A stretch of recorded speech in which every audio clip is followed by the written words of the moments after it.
ಭಾರತದ ಒಳ್ಳೆ ಮ್ಯೂಚುವಲ್ ಫಂಡ್ಗಳ ಲಿಸ್ಟ್ನಾಗ ಏನ್ ಹೆಸರು ಬರ್ತೈತಿ Parag Parikh flexi cap fund ಆ Parag Parikh flexi cap ಫಂಡ್ದವ್ರ IT ಕಂಪ್ನಿಗಳ್ನಾಗ ಭಾಳ ಹಣವನ್ನ ಹೂಡಿಕೆ ಮಾಡತ್ತಾರ. ನಿಮ್ ತಲೆಯಾಗೂ ಕ್ವಶನ್ ಇರ್ಬೋದಾ, ಭಾಳ ಜನರ ತಲೆಯಾಗೂ ಏನ್ ಕ್ವಶನ್ ಬರತೈತಿ ಅಂತಂದ್ರ ಎಲ್ಲಾರು IT ಕಂಪ್ನಿದಾಗ ಎಕ್ಸಿಟ್ ತೊಳತಾರ, ಫಾರಿನ್ ಇನ್ವೆಸ್ಟರ್ಸ್ ಅನ್ನು IT ಕಂಪ್ನಿದಿಂದನ ಭಾರತದಾಗ ಮಾರ್ಕೊಂಡ್ ಹೋಗತಾರ.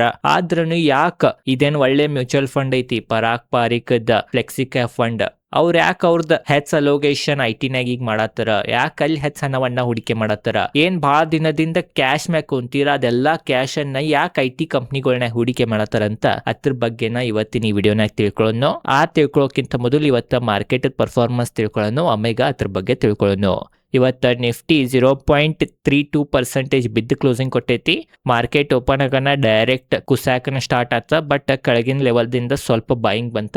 ಬಾಯಿಂಗ್ ಬರಾಕ್ ಮೇನ್ ರೀಸನ್ ಏನಂತಂದ್ರ ಒಂದ್ ಒಳ್ಳೆ ಸಪೋರ್ಟ್ ಇತ್ರಿ, ಅದ ಕಾರಣ ಬಾಯಿಂಗ್ ಬಂತ, ಅದ ಕಾರಣ ಏರಿನ ಕ್ಲೋಸಿಂಗ್ ಕೊಟ್ಟೈತಿ ಅಥವಾ ಸ್ವಲ್ಪ ರಿಕವರ್ ಆಗಿನ ಕ್ಲೋಸಿಂಗ್ ಕೊಟ್ಟೈತಿ ಅಂತ ನಾವ್ ಅನ್ಬೋದಾ. ಬ್ಯಾಂಕ್ ನಿಫ್ಟಿ ಪರ್ಫಾರ್ಮೆನ್ಸ್ ನೋಡ್ರ ಬ್ಯಾಂಕ್ ನಿಫ್ಟಿದಾಗನು ಪರಿಸ್ಥಿತಿ ಅದ ತರ ಇತ್ತು. ಓಪನ್ ಆಗನ ಸ್ವಲ್ಪ ಕುಸಿತ, ಆಮೇಲೆ ಕೆಳಗಿನ ಲೆವೆಲ್ ದಿಂದ ಬಾಯಿಂಗ್ ಬಂತ, ಆಮೇಲೆ ಸ್ವಲ್ಪ ಏರಿ 6 ಪಾಯಿಂಟ್ ಏರಿ ಕ್ಲೋಸಿಂಗ್ ಕೊಟ್ಟೈತಿ ಅಂತ ನಾವ್ ಅನ್ಬೋದ. ಸೆನ್ಸೆಕ್ಸ್ ಅನ್ನು ಸಹ 0.36% ಬಿದ್ದ ಕ್ಲೋಸಿಂಗ್ ಕೊಟ್ಟೈತಿ, ಅತ್ರಾಗನು ಸಹ ಕೆಳಗಿನ ಲೆವೆಲ್ ಇವತ್ತ ರಿಕವರಿ ಬಂದೈತಿ.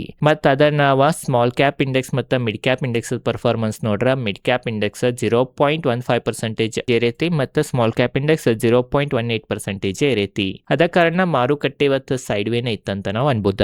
ಮತ್ ನಾವ ಗ್ಲೋಬಲ್ ಮಾರ್ಕೆಟ್ ಪರಿಸ್ಥಿತಿ ನೋಡ್ರ US ಮಾರ್ಕೆಟ್ ಎಲ್ಲಾ ಡೌನ್ ಅನ್ನ ಇದಾವ. ಅದ್ರಾಗನು ಮೇನ್ US ಇದ್ದ ಡಾವ್ ಜೋನ್ಸ್ ಫ್ಯೂಚರ್ 0.34% ಡೌನ್ ಇರೋ ಕಾರಣನು ಮಾರ್ಕೆಟ್ ನೆಗೆಟಿವ್ ನ ಕ್ಲೋಸಿಂಗ್ ಕೊಟ್ಟ ಅಂತ ನಾವು ಅನ್ಬೋದ. ಯುರೋಪಿಯನ್ ಮಾರ್ಕೆಟ್ ದಾಗನು ಇವತ್ತು ಬೇರಿಶ್ನೆಸ್ ಇತ್ತು, ಅಲ್ಲಿ ಸಹ ರೆಡ್ ನ ಐತಿ ಇವತ್ತು ಮಾರ್ಕೆಟ್. ಏಷ್ಯನ್ ಮಾರ್ಕೆಟ್ ದಾಗನು ಇವತ್ತು ಮಿಕ್ಸ್ ರಿಯಾಕ್ಷನ್ ಇತ್ತು. ಅದ್ರಾಗನು ಮೇನ್ ಜಪಾನ್ ಮಾರ್ಕೆಟ್ ಒಳ್ಳೆಯದು ಏರೈತ್ರಿ, ಇವತ್ತು ಪರ್ಫಾರ್ಮ್ ಮಾಡೈತಿ 0.73%. ಮತ್ತ ಕೊರಿಯಾದ ಮಾರ್ಕೆಟ್ ಏನ್ ಇವತ್ತು ಓಪನ್ ಎಲ್ಲ ಐತ್ರಿ, ನೋಡ್ಬೋದು ನೀವು 14 ಆಗಸ್ಟ್ ದನ ಲಾಸ್ಟ್ ಕ್ಲೋಸಿಂಗ್ ಐತಿ, ಅಲ್ಲಿ ಹಾಲಿಡೇಸ್ ನಡೆದಿರ್ಬೋದ. ಮತ್ತ ಉಳಿದಿದ್ದು ಮಾರ್ಕೆಟ್ ನೋಡ್ರ ಎಲ್ಲಾ ಸ್ವಲ್ಪ ಗ್ರೀನ್ ದಾಗನೇ ಇದಾವ, ಬಟ್ ಭಾರತದ ಮಾರುಕಟ್ಟೆ ಸ್ವಲ್ಪ ರೆಡ್ ದಾಗ ಕ್ಲೋಸಿಂಗ್ ಕೊಟ್ಟೈತೆ ಅಂತ ನಾವು ಅನ್ಬೋದ.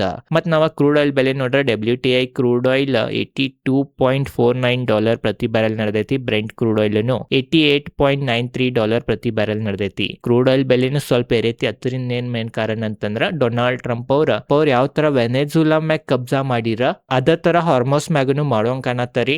ಒಂದ್ ಕಾರಣದಿಂದನು ಈ ತರ ಕ್ರೂಡ್ ಆಯಿಲ್ ಬೆಲೆ ಅದು ಏರಾತೈತೆ ಅಂತ ನಾವ್ ಅನ್ಬೋದ. ಯುದ್ಧ ಏನಿನ್ನ ನಡೆದಿಲ್ಲ, ಬಟ್ ಮಾತುಕತೆಯಲ್ಲಿ ಯುದ್ಧ ಫುಲ್ ನಡೆದೈತೇನ ಅಂತ ನಾವ್ ಅನ್ಬೋದ. ಅದ ಕಾರಣ ಇನ್ನ ಏನ್ ಹೇಳಕ್ ಬರಂಗಿಲ್ಲ, ಅನ್ಸರ್ಟನಿಟಿ ಭಾಳ ಐತಿ. ಬಟ್ ಈಗೇನ್ ನವೆಂಬರ್ ಐತಿ, ನವೆಂಬರ್ ನ US ನಾಗ ಮಿಡ್ ಟರ್ಮ್ ಎಲೆಕ್ಷನ್ ಇರ್ತಾವ. ಅದ ಕಾರಣ ಆ ಎಲೆಕ್ಷನ್ ದಿಂದರೇ ಅಂಜಿ ಡೊನಾಲ್ಡ್ ಟ್ರಂಪ್ ಅವ್ರ ಯುದ್ಧನ ನಿಲ್ಲಿಸಬಹುದ. ಯಾಕಂದ್ರ ಯುದ್ಧದಿಂದ US ನಾಗ ಅವ್ರಿಗೆ ಹೇಟನು ಭಾಳ ಸಿಗತೈತಿ. ಅದ ಕಾರಣ ನೋಡ್ಬೇಕ್ರಿ ಏನಾಗ್ತೈತಿ ಅಂತ. ಬಟ್ ಇರಾನ್ ಅದನ್ನು ಮೇನ್ ಉದ್ದೇಶ ಅದೈತಿ, ಎಷ್ಟ್ ಆಗ್ತೈತಿ ಅಷ್ಟು ಯುದ್ಧನ ಬೆಳೆಸೋನು, ಎಲೆಕ್ಷನ್ ಮುಗಿಯೋ ತಕಾರೆ ಬೆಳೆಸೋನು, ಅದರಿಂದ ಡೊನಾಲ್ಡ್ ಟ್ರಂಪ್ ಅವ್ರು ಸೋಲ್ತಾರ ಅನ್ನೋದನ್ನು ಇರಾನದ ಉದ್ದೇಶ ಐತಿ. ಅದ ಕಾರಣ ಯುದ್ಧಕ್ಕೆ ಸದ್ಯ ನಿಲ್ಲಂಗಿಲ್ಲ ಅಂತ ನನಗನ್ಸತೈತಿ. ಅದ ಕಾರಣನು ಈ ತರ ಪರಿಸ್ಥಿತಿ ಮಾರುಕಟ್ಟೆದಾಗೈತೆ ಅಂತ ನಾವ್ ಅನ್ಬೋದ. ಮತ್ತೊಂದನು ಏನಂತಂದ್ರ ನಾವ್ ಸೆಕ್ಟರಲ್ ಪರ್ಫಾರ್ಮೆನ್ಸ್ ನೋಡ್ಬೋದ. ನಿಫ್ಟಿ ಆಟೋ ಸೆಕ್ಟರ್ 0.10% ಬಿದ್ದೈತಿ. ಬ್ಯಾಂಕ್ ನಿಫ್ಟಿ ನೋಡ್ಬೋದ 0.01% ಏರೈತಿ. ಫೈನಾನ್ಷಿಯಲ್ ಸರ್ವಿಸಸ್ 0.01% ಏರೈತಿ. FMCG 0.05% ಬಿದ್ದೈತಿ. ನಿಫ್ಟಿ IT 1.75% ಬಿದ್ದೈತಿ. ನಿಫ್ಟಿ IT ನ ಇವತ್ತು ಸ್ವಲ್ಪ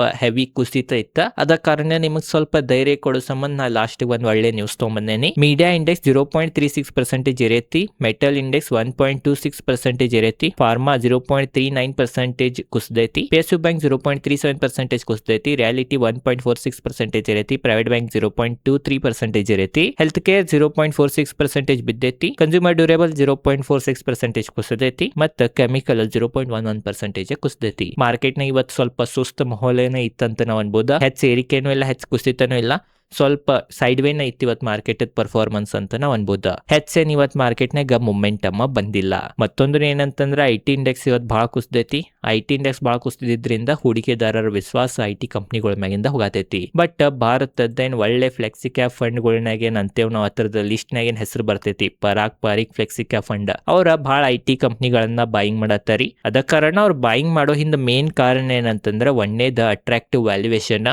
ನಿಫ್ಟಿ IT ಇಂಡೆಕ್ಸ್ ವ್ಯಾಲ್ಯೂಯೇಷನ್ ಭಾಳ ಅವ್ರಿಗೆ ಅಟ್ರಾಕ್ಟಿವ್ ಅನ್ಸತೈತಿ. ಅದ ಕಾರಣ ಅವ್ರ ಕಡೆ ಏನ್ ಹಣ ಇತ್ತ, ಏನ್ ಕ್ಯಾಶ್ ರೂಪನೆ ಅವ್ರು ಕುಂತೀರ ಅದ್ರಾಗಿಂದ ಹೆಚ್ಚು ಕ್ಯಾಶ್ IT ಸೆಕ್ಟರ್ ನಾಗನ ಹೂಡಿಕೆ ಮಾಡಿದಾರ ಅಂತ ನಾವ್ ಅನ್ಬೋದ. ಅದ ಕಾರಣನೇ ಇದನ್ನ ನಾವು ಪಾಸಿಟಿವ್ ಅನ್ಬೋದ. ಯಾಕಂದ್ರ ಪರಾಗ್ ಪಾರಿಕ್ ಅಂತ ಮ್ಯೂಚುವಲ್ ಫಂಡ್ ಅವ್ರನ್ನು ಮತ್ತ IT ಗನ್ನ ಬ್ಯಾಕ್ ಮಾಡತ್ತಾರ. ಇಂತ ಕೆಟ್ಟ ಪರಿಸ್ಥಿತಿದಾಗನು ಬ್ಯಾಕ್ ಮಾಡತ್ತಾರ ಅಂತಂದ್ರ ಅವ್ರ ಏನ್ರೆ ನೋಡಿರ್ಬೋದು ಆ ಸೆಕ್ಟರ್ನಾಗ. ಅದ್ರಾಗೂ ಮೇನ್ ವ್ಯಾಲ್ಯೂಯೇಷನ್ ಭಾಳ ಅಟ್ರಾಕ್ಟಿವ್ ಅನ್ಸತೈತಿ. ಈ ತರ ಒಳ್ಳೆ ವ್ಯಾಲ್ಯೂಯೇಷನ್ ಮ್ಯಾಗ ಅವಾಗೂ IT ಇಂಡೆಕ್ಸ್ ಹೆಚ್ಚು ಟೈಮ್ ಸಿಗಂಗಿಲ್ಲ, ಅದ ಕಾರಣ ಬಾಯಿಂಗ್ ಮಾಡ್ತಿರ್ಬೋದು ಅಂತ ಎಕ್ಸ್ಪರ್ಟ್ಗಳು ಅನ್ನತ್ತಾರ. ಎರಡನೇದ್ ಮೇನ್ ಏನಂತಂದ್ರ AI ಬಂದ IT ಅನ್ನ ತಿಂದು ಬಿಡ್ತೈತಿ ಅನ್ನೋದು ತಪ್ಪಾಗ್ತೈತಿ. ಯಾಕಂತಂದ್ರ IT-ನೂ AI ಅನ್ನ ಬಳಸಿ ಅವ್ರದ್ದು ಕೆಲಸನ ನಡೆಸ್ತಾರ. ಈಗ ನಮ್ಮ ಭಾರತದ IT ಕಂಪ್ನಿಗಳ ಮತ್ತು AI ಟೂಲ ಎರಡು ಕೂಡಿಸಿ ಕೆಲಸ ಮಾಡ್ತಾರ. ಅದ 2 ಪಟ್ಕಿಂತನೂ ಹೆಚ್ಚು ವ್ಯಾಲ್ಯೂ ಅನ್ನ ಜನರೇಟ್ ಮಾಡೋ ಕೆಪಾಸಿಟಿ ಹೊಂದೈತ್ರಿ. ಅದ ಕಾರಣನು ಫ್ಯೂಚರ್ನಾಗ ಭಾರತದ IT ಕಂಪ್ನಿಗಳಿಗೆ ಏನ್ ಪೆಟ್ಟು ಬೀಳಂಗಿಲ್ಲ. ಉಲ್ಟಾ ಭಾರತದ IT ಕಂಪ್ನಿಗಳ AI ಅನ್ನ ಉಪಯೋಗಿಸಿ ಫ್ಯೂಚರ್ನಾಗ ಭಾಳ ಹಣ ಗಳಿಸೋ ಸಂಭಾವನೆ ಐತೆ ಅನ್ನೋ ಒಂದು ಅನುಮಾನನು ಎಕ್ಸ್ಪರ್ಟ್ಗಳು ಹಚ್ಚತ್ತಾರ. ಅದ ಕಾರಣನು ನಿಫ್ಟಿ IT-ನಾಗ ಅಥವಾ IT ಕಂಪ್ನಿಗಳನಾಗ ಅಥವಾ ಭಾರತದ ಏನ್ ದೊಡ್ಡ IT ಕಂಪ್ನಿಗಳು ಇದಾವ TCS ಅಂತ TCS-ನಾಗ ಅದು ಅವ್ರದ್ದು ಪೊಸಿಷನ್ ಅನ್ನ ಅವ್ರು ಹೆಚ್ಚು ಮಾಡತ್ತಾರಂತ ನಾವು ಅನ್ಬೋದು. ಅದ ಕಾರಣನು IT ಕಂಪ್ನಿಗಳ ಕುಸಿದ್ರನು ದೊಡ್ಡವ್ರು ಬಾಯಿಂಗ್ ಮಾಡತ್ತಾರಂತ ನಾವು ಅನ್ಬೋದ. ಮತ್ತೊಂದನು ಏನಂತಂದ್ರ ಇವ್ರದ್ದು ಫಂಡ್ ಮೇನ್ ಉದ್ದೇಶ ಏನಂತಂದ್ರ ವ್ಯಾಲ್ಯೂ ಬಾಯಿಂಗ ಮತ್ತು ಡಿಸಿಪ್ಲಿನ್. ಯಾವಾಗನು ಅವ್ರಿಗೆ ವ್ಯಾಲ್ಯೂ ಅದು ಅಟ್ರಾಕ್ಟಿವ್ ಅನ್ಸಿತ್ತಂತಂದ್ರ ಅವ್ರ ಖಂಡಿತವಾಗಿ ಅದನ್ನ ಬಾಯ್ ಮಾಡ್ತಾರ. ಅದ ಕಾರಣ ಅವ್ರಿಗೆ ಮೇನ್ ವ್ಯಾಲ್ಯೂನು ಬಾಳ ಚಲೋ ಅನ್ಸಾತೈತಿ ಮತ್ತು ಫ್ಯೂಚರ್ನಾಗ IT ಗ್ರೋತ್ ಆಗ್ಬೋದು ಅಂತ ಇವ್ರಿಗೆ ಅನ್ಸಾತೈತಿ. AI ಬಂದ್ IT ಅನ್ನ ತಿನ್ನಂಗಿಲ್ರಿ ಅಂತ ಇವ್ರಿಗೆ ಅನ್ಸಾತೈತಿ. ಅದ ಕಾರಣನು ಅವ್ರ IT ಕಂಪ್ನಿಗಳನ್ನಾಗ ಅವ್ರದ್ದು ಎಕ್ಸ್ಪೋಜರ್ ಅನ್ನ ಹೆಚ್ ಮಾಡತ್ತಾರಂತ ನಾವು ಅನ್ಬೋದ. ಅದ ಕಾರಣ ಇದು ನಿಮಗ ಗುರ್ತಿರ್ಬೇಕ. ಬಟ್ ಮೇನ್ ಈಗ ಸದ್ಯ ಅವ್ರದ್ದು ಫಂಡ್ ಅಷ್ಟು ಒಳ್ಳೆ ಪರ್ಫಾರ್ಮ್ ಮಾಡಿಲ್ಲ 1 ವರ್ಷನಾಗ. ಆದ್ರೂ ಅವ್ರದ್ದು ಲಾಂಗ್ ಟರ್ಮ್ದು ನಾವು ಟ್ರ್ಯಾಕ್ ರೆಕಾರ್ಡ್ ತೆಗೆದು ನೋಡ್ರೆ ಭಾಳ ಒಳ್ಳೇದನ್ನ ಐತ್ರಿ. ಅದ ಕಾರಣ ನೋಡೋಣ್ರಿ ಈಗೇನು ಅವ್ರು IT-ನಾಗ ಅದು ಬೆಟ್ ತೊಗೊಳತ್ತಾರ, IT ಕಂಪ್ನಿಗಳನ್ನಾಗ ಏನು ಕುಸಿತದ ಸಮಯನಾಗ ತೊಗೊಳತ್ತಾರ, ಅದರಿಂದ ಫ್ಯೂಚರ್ನಾಗನು ರಿಟರ್ನ್ ಒಳ್ಳೆ ಜನರೇಟ್ ಮಾಡ್ತಾರೋ ಇಲ್ಲೋ ಅಂತ. ಬಟ್ ಮೇನ್ ಏನಂತಂದ್ರೆ ಈ ಫಂಡ್ ಲಾಂಗ್ ಟರ್ಮ್ನಾಗ ಹೂಡಿಕೆದಾರರಿಗೆ ಒಳ್ಳೆ ರಿಟರ್ನ್ ತೆಗೆದುಕೊಟ್ಟೈತಿ ಮತ್ತು ಭಾಳ ದೊಡ್ಡ AUM ಹೊಂದಿದ ಫಂಡ್ ಐತಿ. ಅದ ಕಾರಣ ಇಂಥ ಕಂಪ್ನಿಗಳ IT ಕಂಪ್ನಿಗಳ ಮ್ಯಾಗ ವಿಶ್ವಾಸವನ್ನ ಇಟ್ಟು ಹೂಡಿಕೆ ಮಾಡತ್ತಾರಂತಂದ್ರೆ ಅವ್ರು ಏನ್ರಿ ನೋಡಿರಬಹುದು. ಅದ ಕಾರಣ ಹೂಡಿಕೆ ಮಾಡ್ತಿರ್ಬೋದು ಅಂತ ನನಗನ್ನಿಸ್ತೈತಿ. ನಿಮಗೇನು ಅನಿಸ್ತೈತೆ ಅಂತ ಕಮೆಂಟ್ ಸೆಕ್ಷನ್ನಾಗ ತಿಳಿಸ್ರಿ. ಓವರ್ ಆಲ್ ಇದೈತಿ ಇವತ್ತಿನ ವಿಡಿಯೋ ಚಲೋ ಲೈಕ್ ಮಾಡ್ರಿ. ನಾಳಿಂದ ಭಾಳ ಒಳ್ಳೆ ವಿಡಿಯೋಗಳು ಈ ಚಾನಲ್ ಮ್ಯಾಗ ಬರ್ತಾವ. ಅದ ಕಾರಣ ಚಾನಲ್ ಸಬ್ಸ್ಕ್ರೈಬ್ ಮಾಡ್ರಿ. ಕಮೆಂಟ್ ಸೆಕ್ಷನ್ ಇವತ್ತು ನಿಮ್ಮ ಪೋರ್ಟ್ಫೋಲಿಯೋ ಅಪ್ ಇತ್ತು ಡೌನ್ ಇತ್ತು ತಿಳಿಸ್ರಿ. ಇದೈತಿ ಇವತ್ತಿನ ವಿಡಿಯೋ. ಧನ್ಯವಾದಗಳು.